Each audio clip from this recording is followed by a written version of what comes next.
Egan Doras. Bhí Lucy agus a tlán sa seomra site. Bhí scanán nullag an telefís. Chuaille siad cnag an Doras. Dosca Lucy an Doras. Bhí grúpa daoine ann. Thosa siad ag canna. Thosaí Lucy agus a tlán ag canna freisin. Ceistena, ceiste hain. Cá raibh Lucy agus a clown. Ceiste dó, cad a bhí an telefís. Ceiste trí, cad a chúla siad. Ceiste cathair, cé a bhí ann.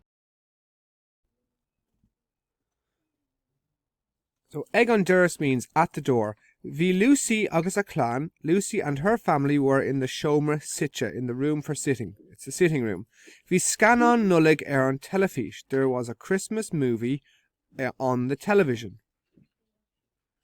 Hula sheet, they heard a canog. A canog is a knock. An Doras on the door. Dusca Lucy an Doras. Lucy opened the door. Bhí grúpa daoine ann. There was a group of people there. Husig sheet, they started ag canna, singing. Husig Lucy started. Lucy and her family started ag canna freshen. They started singing too.